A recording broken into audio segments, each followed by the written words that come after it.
So first of all, if we move the 2 over to the other side, what does the negative do? It's a reflection, horizontal or vertical?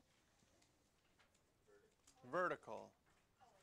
Yeah, and it'll go over the x-axis because it's outside. And next we run into a 3. That's going to do what?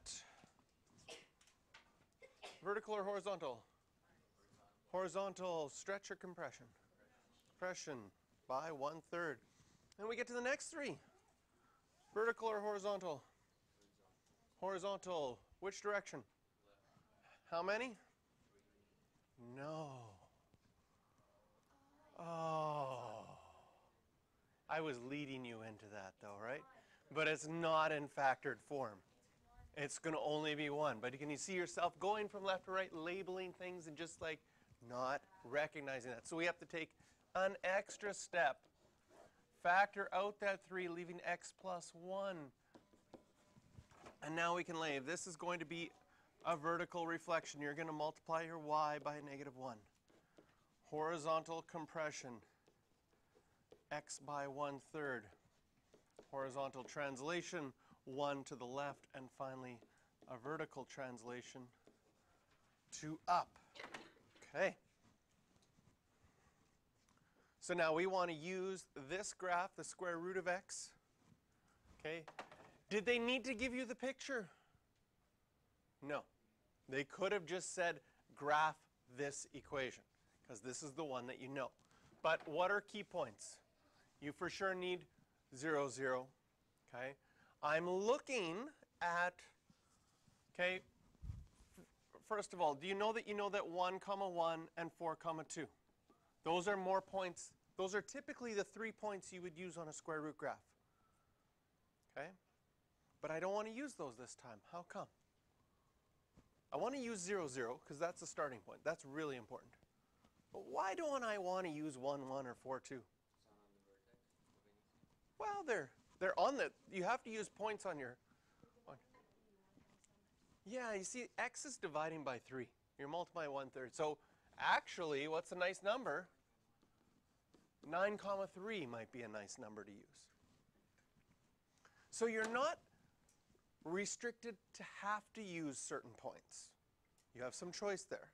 It's not wrong if you use 1, 1. But then you are going to get a fraction. Then you're going to have to add and subtract fractions. It just takes a little bit longer. It's not necessarily harder. It's just maybe more tedious.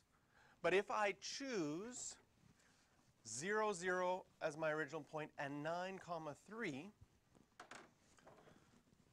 set things up, stretches and compressions first, then translations second.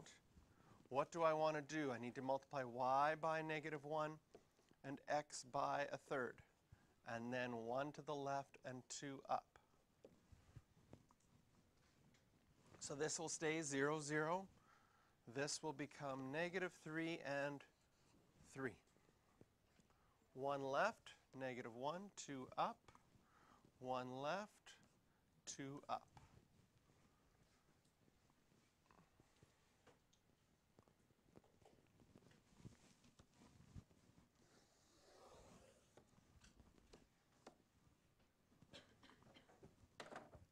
So then when we go to graph this,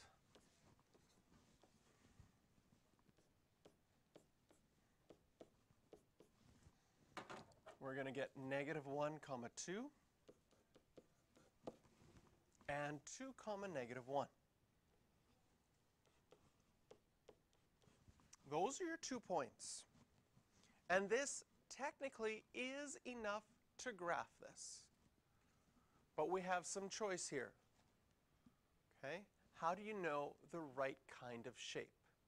And by choice, see, does this, can you see that I could either go this way or I could go this way? Those both sort of look right, but we have to wonder which one would it be. Okay? Well, think about your original graph. What's happening? It's having a vertical reflection. Can you see with the vertical reflection that you would have that kind of a shape? So then when I go down to my actual graph, I know this is what it needs to look like. So part of the mark on these ones, there's always a lot of marks. If this was on a final exam, it would be a 4-mark question, because they give you 1 mark for each of the transformations you do. You get 1 mark for the reflection. You get 1 mark for the compression, 1 mark for the horizontal translation, 1 mark for the vertical translation. And then if your shape is wrong, then you would have lost that vertical reflection 1. Or sometimes they give you the vertical reflection and only take a half a mark off for the shape. But usually there's lots of marks associated with these questions on the exam, depending on how many transformations you had to do. Okay? Reread the question again. What are the domain and range of just this graph?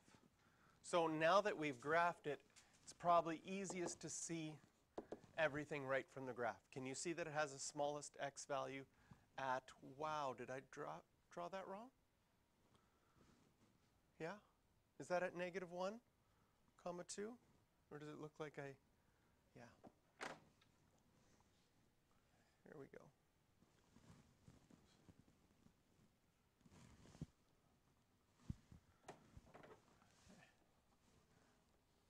Perfect. That looks a little bit better. So our domain, x is bigger than or equal to -1. And our range, our y values are less than or equal to +2. So it's really helpful to use our graph to figure that out. Okay, try questions 8 and 10.